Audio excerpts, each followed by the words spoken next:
Everyone, welcome back to my channel baby blossom. अगर आप मेरे चैनल पे नए हैं तो आपको बता दूं, मेरा नाम प्रज्ञा है और इस चैनल पे आप बेबी से रिलेटेड और जो न्यू मदर्स हैं उनसे रिलेटेड इश्यूज के बारे में डिटेल्स देख पाएंगे। अपने आज की इस वीडियो में हम बात करने वाले हैं बच्चों के सर में जो कई बार आपने पपड़ी देखी होगी जमा होते हुए, या फिर इस तरीके का कुछ फंगस आपने उनके सर में देखा होगा, उसके बारे में। इस तरीके का कुछ अगर आप बच्चों के सर में पपड़ी जमते हुए देखते हो, इस तरीके का फंगस या फिर ये कुछ डेंड्रफ की तरह होता है, इस तरीके की सिचुएशन को हम कहते हैं cradle cap. Normally cradle cap बच्चों को किसी भी तरीके का नुकसान नहीं पहुंचाता है, तो इसके बारे में बहुत ज़्यादा चिंता करने की ज़रूरत नहीं होती है। नॉर्मली ये जो पपड़ी होती है ये बच्चों को स्टार्टिंग के टाइम में ज़्यादातर होते हुए देखी गई है, और धीरे धीरे जैसे बच्चों की उम्र बढ़ती है इस तरीके की जो क्रेडल कैप की प्रॉब्लम होती है वो बच्चों में कम हो जाती है। नॉर्मली स्टार्टिंग के जो 3 से 4 महीने का वक्त होता है तब बच्चों में काफ़ी ज़्यादा इस तरीके की प्रॉब्लम होती है।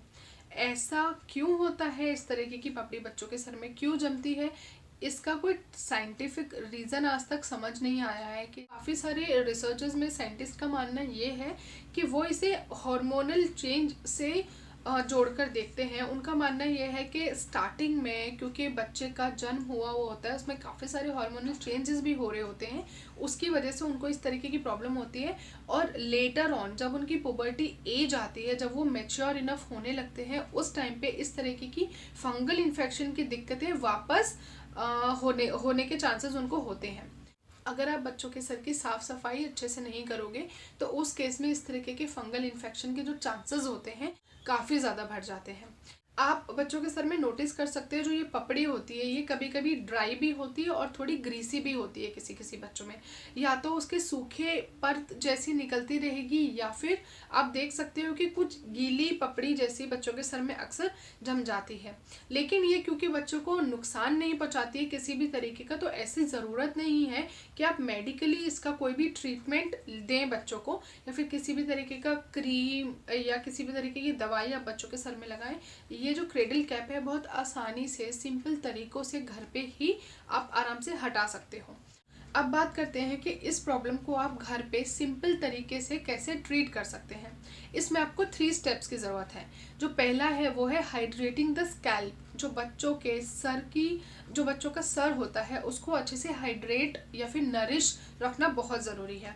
उसके लिए आप क्या कर सकते हैं, कोई भी तेल लीजिए, आप सरसों का तेल ले सकते हैं, कोकोनट ऑयल ले सकते हैं, ऑलिव ऑयल ले सकते हैं। आपको जो भी तेल बच्चों के लिए सूटेबल लगे आप वो तेल लेकर बच्चों के सर पे अच्छे से मसाज कर दीजिए। ज़्यादा से ज़्यादा आप उसे आधे घंटे के लिए छोड़ दीजिए। बच्चों के सर में बहुत ज़्यादा तेल लगाकर रखना भी अच्छा नहीं होता है हाइजीन पॉइंट ऑफ व्यू से। सेकंड है कि बच्चों के जो स्कैल्प है उसको अच्छे से क्लीन करना। आपने बच्चों के सर की ऑयलिंग कर दी, उसके बाद आप कोई भी जो बेबी शैम्पूज आते हैं, जो माइल्ड शैम्पूज आते हैं, वो आप ले सकते हो। उसके बाद आप बच्चे के सर को अच्छे से क्लीन कर दीजिए।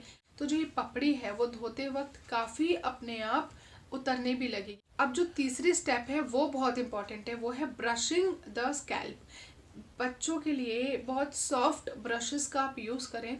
बच्चों के सर को साफ़ करने के बाद आप जब बच्चों के सर पे धीरे धीरे ब्रश यानी कि कंघी करना स्टार्ट करेंगे, इसके जो फ्लेक्स हैं वो सारे फ्लेक्स आप देखेंगे धीरे धीरे करके ब्रशिंग के टाइम पे उतरने लगते हैं। आपको ध्यान रखना है कि आपको बहुत जेंटली बच्चे के सर को ब्रश करना है। उस पपड़ी को निकालने की कोशिश में बहुत ज़्यादा हार्श आप मत हो जाना, क्योंकि उससे बच्चे के सर में खून आने का चांस होता है।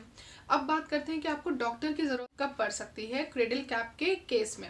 अगर आप देख रहे हो कि बच्चे की जो स्किन है, जो बच्चे की स्कैल्प है, आपको बहुत ज़्यादा रेडनेस वहाँ पे फील हो रही है, उस केस में आपको डॉक्टर की हेल्प की ज़रूरत पड़ सकती है। या फिर आप देख रहे हो कि बच्चा बहुत ज़्यादा अनकंफर्टेबल हो रहा है, उसकी वजह से बच्चे को बहुत ज़्यादा इचिंग हो रही है, बच्चा चिड़चिड़ा हो रहा है, बच्चों को दिक्कत हो रही है, उस केस में भी आप डॉक्टर्स की हेल्प ले सकते हैं। Other than that cradle cap घर पे बहुत आसानी से ट्रीट किया जा सकता है।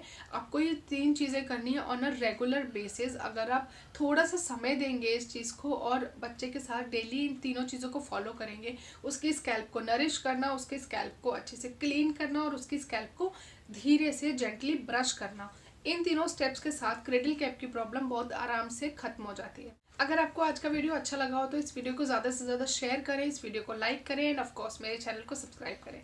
Thank you so much for watching.